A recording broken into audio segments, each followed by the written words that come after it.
സമൂഹത്തിൽ വിലമതിക്കാനാവാത്ത ഒരു സ്ഥാനം. തന്റെ ജീവിതയാത്രയിൽ താൻ അനുഭവിച്ച കൈപ്പേറിയ അനുഭവങ്ങളിൽ നിന്നും ഉയർത്തെഴുന്നേറ്റ കരുത്തിന്റെ പര്യായം. തന്റെ ആദ്യ രചനാ സമാഹാരമായ എന്റെ പട്ടിക്കുട്ടിയിലെ മാണിക്യങ്ങൾ എന്ന പുസ്തകം ചേർത്ത് പിടിച്ചുകൊണ്ട് നമുക്ക് സ്നേഹം അറിയിക്കാൻ എത്തുന്നു കുമാരി നീതി ആര്യ.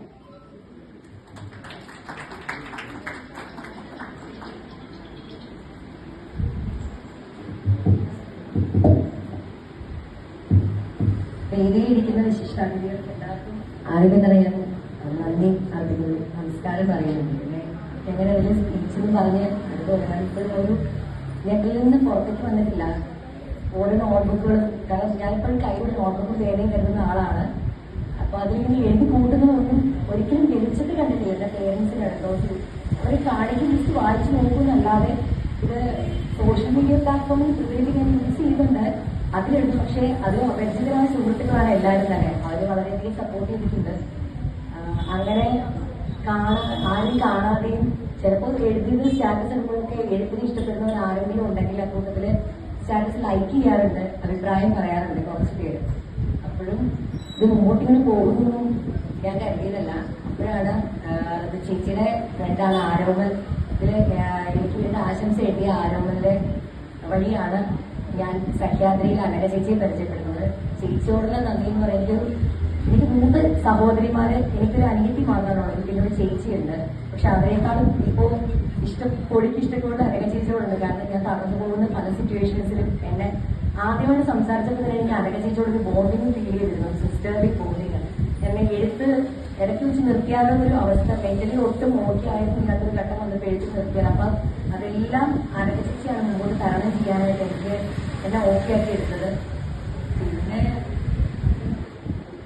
സാധാരണ ഒരു നോർമൽ ലൈഫ് ജീവിച്ച് കടന്നു പോകാൻ താല്പര്യമില്ലാത്ത വ്യക്തിയുടെ കൊച്ചുനാൾ മുതൽ എനിക്ക് അങ്ങനെയായിരുന്നു. എന്റെ ഒരു സിഗ്നേച്ചർ, ഞാൻ ഇവിടുന്ന് പോയി കഴിയുമ്പോഴും ആരെങ്കിലും ഒക്കെ എന്നെ ഓർക്കണം, അങ്ങനെ ഒരു ജസ്റ്റ് ഒരു ഓർഡിനറി ലൈഫിൽ നിന്നാ പോരാ എന്ന് ആഗ്രഹിക്കും, പറയും. എന്നും പേരൻസിനോട് രാത്രി കിടക്കുന്നതിന് മുമ്പ് വഴക്കിട്ട് കരഞ്ഞിരുന്ന ഒരേ ഒരു കാര്യമായിരുന്നു. രാവിലെ എണീക്കുമ്പോൾ രാത്രിയിൽ കരഞ്ഞ് ഉറങ്ങി കണ്ണുകളെ ഇരുമിച്ചിരിക്കും രാവിലെ എണീക്കുമ്പോൾ. അപ്പൊ എന്നും ഇവിടെ തർക്കമായി കഴിയുമ്പോഴത്തേക്കും അവർക്കും തോന്നിയത് സാധാരണയോട് വിട്ട് കളയുന്ന പോലെ അല്ല ഇത്. ഇപ്പം സ്കൂളുകളാണെങ്കിലും കൂട്ടുകാരും തന്നെ ഇല്ല, എപ്പോഴും പുസ്തകം, ലൈബ്രറി അതിനകത്ത് തന്നെ ആയിരുന്നു. അപ്പൊ അതുകൊണ്ട് എപ്പോഴും വായിക്കും. ലൈബ്രറിയുടെ കാര്യങ്ങൾക്കാണെങ്കിൽ എല്ലാത്തിനും ഓടി കിടക്കുമായിരുന്നു. അതുകൊണ്ട് തന്നെ സൗഹൃദങ്ങൾ അങ്ങനെ ചുരുക്കമാണ്. എന്തോ എഴുത്തിനോട് ഇഷ്ടമാണ്. കാരണം ഞാൻ ആദ്യമായിട്ട് കണ്ട എഴുത്തുകാരൻ എന്ന് പറയുന്നത് എന്റെ അച്ഛനാണ്. എന്റെ പപ്പ ഇപ്പം ഇവിടെ ഇല്ല, അവിടെ വന്നിരുന്നു. അവിടെ അത്യാവശ്യമായിട്ട് തിരിച്ച് വീട്ടിലേക്ക് പോകേണ്ടി വന്നു. പപ്പയാണ് ആദ്യം എഴുത്തിന്റെ ലോകത്ത് എന്റെ ഗുരു എന്ന് തന്നെ പറയാം. ആടെ എഴുതും, നന്നായിട്ട് വരയ്ക്കും. പക്ഷെ അതൊന്നും ഇന്ന് ഈ ലോകത്തിന് മുമ്പിൽ ആൾ കാണിച്ചിട്ടില്ല. കാണിക്കാൻ അവസരം ഉണ്ടായിരുന്നു, പക്ഷെ നഷ്ടപ്പെട്ടു പോയ ഒരാളാണ്. ആൾക്കൊരു നോർമൽ ലൈഫിലേക്ക് മാറേണ്ടി വന്നു. അന്നത്തെ കുടുംബ സാഹചര്യങ്ങളും കുടുംബ പശ്ചാത്തലങ്ങളും കൊണ്ട് അങ്ങനെ ആയിരിക്കാം. അന്നത്തെ കാലത്ത് ആളെ ആരും സപ്പോർട്ട് ചെയ്യാൻ ഉണ്ടായിരുന്നില്ല. ഒത്തിരി പ്രയാസങ്ങൾ അനുഭവിച്ച് സാധാരണ ഒരു ഗ്രഹനാഥനായിട്ട് മാറേണ്ടി വന്ന ഒരാളാണ് എന്റെ അച്ഛൻ. 2 ദിവസം മുന്നേ ആണ് അച്ഛൻ അന്നത്തെ കാലത്ത് എഴുതിയതും വരച്ചതൊക്കെ എടുത്ത് കാണിച്ചിരുന്നു. എഴുതിയതൊക്കെ സർട്ടിഫിക്കറ്റ്സ് ഒക്കെ കിട്ടിയതൊക്കെ എന്നെ എടുത്ത് കാണിച്ചപ്പോൾ സത്യം പറഞ്ഞാൽ ഞാനിപ്പോ നേടിയ ഈ ഒരു അംഗീകാരം അതിനു മുമ്പിൽ ഒന്നും അല്ലെന്ന് തോന്നിപ്പോയി. കാരണം എന്നെക്കാളും മുകളിൽ എന്റെ അച്ഛനെ വേണ്ടിയിട്ടാണ് ഇപ്പൊ എന്റെ പപ്പയ്ക്ക് വേണ്ടിയിട്ടാണ് ഞാനിന്ന് ഇവിടെ നിൽക്കുന്നത്. പപ്പയ്ക്ക് വേണ്ടിയിട്ടും അപ്പച്ചനെ വേണ്ടിയിട്ടും. ഈ ലോകത്ത് എന്നെ ഏറ്റവും കൂടുതൽ സപ്പോർട്ട് ചെയ്ത എന്റെ ഇടത്തും വലത്തുമുള്ള 2 ശക്തികൾ അവരായിരുന്നു. അപ്പച്ചൻ മരിച്ചു പോയിട്ട് 5 വർഷമായി.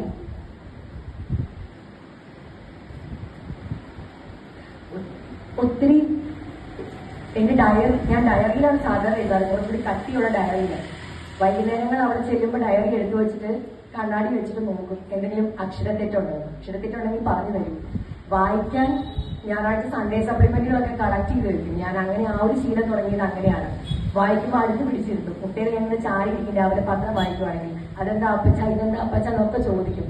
അപ്പം എല്ലാവരോടത്തും പറയും വലിയ ആളാവും, പക്ഷെ ഒന്ന് കാണാൻ ഇന്നത്തെ ദിവസം ഏറ്റവും കൂടുതൽ ഇവിടെ വേണ്ടിയിരുന്ന ഒരാളായിരുന്നു. അതെന്നെ സംബന്ധിച്ചിടത്തോളം അതുകൊണ്ടാണ് ഈ ബുക്ക് സമർപ്പിക്കുന്നത് എന്റെ അപ്പച്ചന് വേണ്ടിയിട്ടാണ്. ഏതെങ്കിലും ലോകത്തിൽ ഒരു കാണുന്നുണ്ടാവും ആ അപ്പച്ചന് വേണ്ടിയിട്ടും ഇന്നീ നാൾ വരെ ആ ഒരാളുടെ അഭിമാനത്തിന് കോട്ടം തട്ടുന്ന രീതിയിൽ ഒന്നും ചെയ്തിട്ടില്ല, ഇനിയൊട്ട് ചെയ്യില്ല. ആൾക്ക് വേണ്ടിയിട്ട് ജീവിക്കണം. ആളുടെ ഡ്രീമായിരുന്നു. എന്റെ ഒരു ഡ്രീം ആകെ പാവങ്ങളെ ഒത്തിരി സഹായിക്കണം, ഒത്തിരി നല്ല മനസ്സുള്ള ഒരാളായിരുന്നു. ആൾക്ക് വേണ്ടിയിട്ടൊരു ചാരിറ്റി ആയിട്ട് ബന്ധപ്പെട്ട് ട്രസ്റ്റ് അങ്ങനെ എന്തെങ്കിലും ഒന്ന് തുടങ്ങുന്നത് ആളുടെ പേരിൽ എനിക്ക് വലിയൊരു ആഗ്രഹമായിരുന്നു. ഇനി മുമ്പോട്ടത് എങ്ങനെയാണെന്നൊന്നും എനിക്കറിയില്ല. പക്ഷെ എല്ലാം ഈശ്വരന്റെ അനുഗ്രഹമാണ്.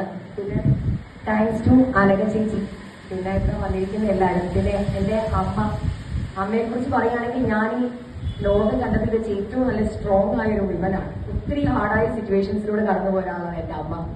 എന്റെ അമ്മ പറയും ഒരു ജോലി വാങ്ങ്, എന്നിട്ട് ആ ജോലി വാങ്ങി അതിനുശേഷം ഇതുപോലെ മുമ്പോട്ട് പോകും. ദൈവാനുഗ്രഹം കൊണ്ട് ഒരു ജോലി കിട്ടി.